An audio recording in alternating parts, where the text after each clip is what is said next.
Hustle Up Trichy the perfect turf. புக்கிங்க்கு ஸ்கிரீன்ல இருக்கிற நம்பரை காண்டாக்ட் பண்ணுங்க. விடியல் இந்தியா டிஜிட்டல் மார்க்கெட்டிங் கம்பெனி உங்க ஷாப்ஸ் பிசினஸ் டெவலப் பண்ண டிஜிட்டல் மார்க்கெட்டிங் ரொம்பவே யூஸ்ஃபுல்லா இருக்கும். அதுவும் குறைஞ்ச விலையில பண்ண விடியல் இந்தியாவை காண்டாக்ட் பண்ணுங்க. மனித விடியல் மாத இதழுக்கு திறமையான ரிப்போர்ட்டர்ஸ் தேவை. ஆர்வம் உள்ளவங்க ஸ்கிரீன்ல இருக்கிற நம்பரை காண்டாக்ட் பண்ணுங்க. அனைத்து நுகர்வோருக்கும் வணக்கம்.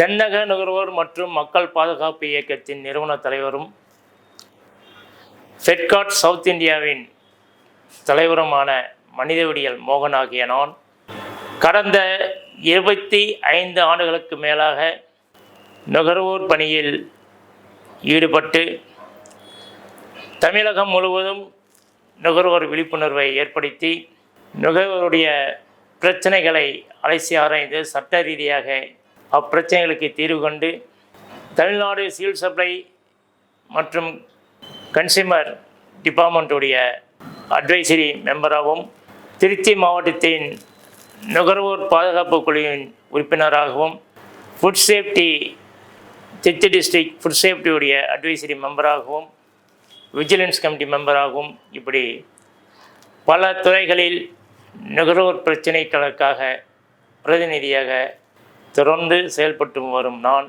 நுகர்வோர் விழிப்புணர்வில் ஒரு பகுதியாக யூடியூப் சேனல் மூலமாக நுகர்வோர் என்றால் யார், அவருடைய உரிமைகள் என்ன, கடமைகள் என்ன, அவருடைய பாதுகாப்புக்காக உருவாக்கப்பட்ட சட்டங்கள் என்ன, சட்டத்தின் தீர்வுகள் என்ன, அது சம்பந்தமாக தமிழக அரசும் மத்திய அரசும் எந்த அளவிற்கு நுகர்வோருடைய பாதுகாப்பில் நுகர்வோருடைய நலனில் அக்கறை கொண்டு செயல்பட்டு வருகிறது என்பதை பற்றிய விவரங்களை விழிப்புணர்வு நோக்கோடு மக்கள் மத்தியில் கொண்டு செல்வதற்காக இனி தொடர்ந்து நுகர்வோர் பற்றிய செய்திகளையும் தீர்ப்புகளையும் சட்டங்களையும் உங்களுக்கு நேரடியாக மனித விடியல் யூடியூப் சேனல் வாயிலாக தெரியப்படுத்துவதில் மகிழ்ச்சி அடைகிறேன்.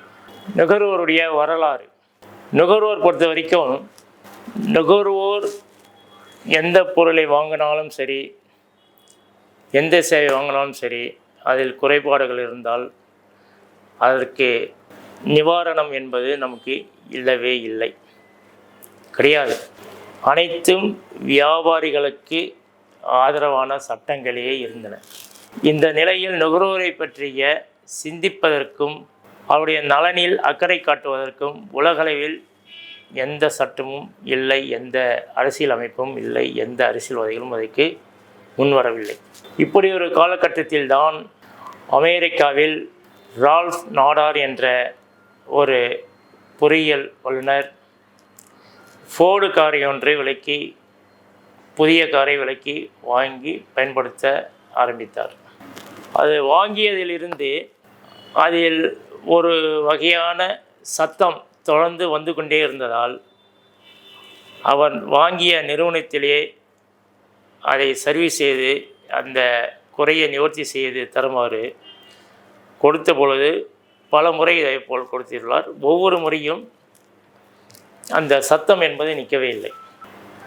இந்த ஒரு காலகட்டத்தில் அவர் என்ன செய்வது என்று அறியாமல், ஏன்னா பணம் போட்டு வண்டி வாங்கியிருக்காரு, வண்டியில் ஒரு சாட்டிஸ்ஃபைடு இல்லை, மன உளைச்சல், அவருக்கு மிகப்பெரிய மனவேதனை. இதுக்காக என்ன பண்ணார்னா வழக்கு தொடக்கலான்னு சொல்லிட்டு வழக்கு தொடர்ந்தார்.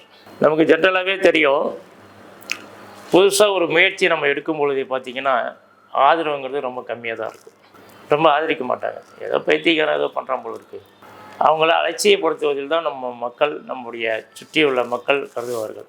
ஆனால் நாம் என்ன செய்ய வேண்டும் என்றால் நம்முடைய முயற்சியை தொடர்ந்து முயற்சி செய்து அதில் வெற்றி பெறும் வரை நாம் மற்றவர்களுடைய விமர்சனத்தை நாம் கொண்டு கொள்ளவே கூடாது என்பதுதான் இதனுடைய உண்மை. அதே போல் அவர் வழக்கு தொடர்ந்து அந்த வழக்கில் தீர்ப்பு வரை காத்திருந்தார். அந்த தீர்ப்பில் அவருக்கு நியாயம் கிடைத்தது. நுகர்வோர் மன உளைச்சலுக்கான நஷ்ட ஈடு நிவாரணமும் அந்த ஃபோர்டு காருடைய நிறுவனத்திற்கு அந்த காரை மாற்றி தருமாறும் உத்தரவை பிறப்பித்தார்கள். இந்த உத்தரவு தான் உலகளவில் நுகர்வோருக்கான சிந்தனைகளை, அரசியல்வாதிகளுடைய பார்வையை திருப்பியது. அதன்படி அமெரிக்காவில் முதலில் ஜான் கென்னடி அவர்கள் இருக்கும் பொழுது நுகர்வோர் பற்றிய சிந்தனையும் செயல்பாடுகளும் அவர்களுக்கு சாதகமாக இதுவரை இல்லை. இனி அவர்களுக்கு சாதகமான ஒரு நிலையை உருவாக்க வேண்டும் என்ற காரணத்தினால் அமெரிக்கா நாடாளுமன்றத்தில் முதலாக 6 உரிமைகளை கொண்டு வந்தனர். அதன் பிறகு இந்தியாவில் 1986இல் ராஜீவ்காந்தி அவர்கள் பிரைம் மினிஸ்டராக உள்ளபோது நுகர்வோர் பாதுகாப்பு சட்டம் கொண்டு வரப்பட்டது. அது நுகர்வோர் பாதுகாப்பு சட்டம் 1986 என்று பொருள். இச்சட்டம் இயற்றப்பட்ட பிறகு மக்கள் மத்தியில் உடனே விழிப்புணர்வு அடைந்தார்களா என்றால் இல்லை. அப்பொழுது நுகர்வோர் குழுக்களை ஆங்காங்கே நிறுவி அவர்கள் மூலமாக நகர்ப்புறத்திலும் கிராமப்புறத்திலும் நுகர்வோருடைய விழிப்புணர்வை செயல்படுத்த வேண்டும் என்று அரசு முடிவு செய்து அதற்கான பணிகளை செய்தது. அப்படி ஆரம்பிக்கப்பட்ட நுகர்வோர் குழுக்கள் இந்தியா முழுவதும் செயல்பட ஆரம்பித்தன. அதில் தகுதியான குழுக்களை மட்டும் அரசு அங்கீகாரம் அளித்தது. அப்படி அங்கீகாரம் அளித்த குழுவில் ஒன்றுதான் நமது தென்னக நுகர்வோர் மற்றும் மக்கள் பாதுகாப்பு இயக்கம், SCPPM என்று சொல்வோம். அதனுடைய நிறுவன தலைவராக கடந்த 25 ஆண்டுகளுக்கு மேலாக இந்த சேவையில் தொடர்ந்து பணியாற்றி தன்னார்வலராக பணியாற்றி வருகின்றோம்.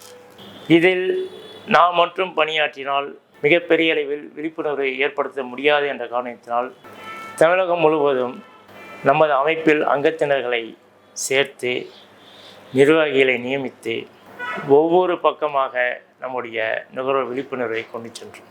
அதன் அடிப்படையில் இன்று தமிழகம் முழுவதும் நமது நிர்வாகிகள் மிகச்சிறப்பாக செயல்பட்டு விழிப்புணர்வை ஏற்படுத்தி வருகிறார்கள்.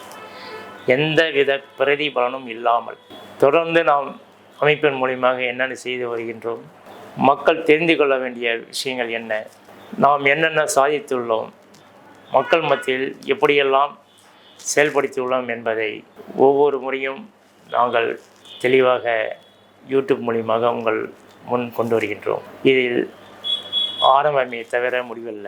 இது சின்ன அறிமுகம் மட்டும்தான். தொடர்ந்து நாம் நுகர்வோரை பற்றி பேசுவோம். நன்றி, வணக்கம். மனித விடியல் மோகன்.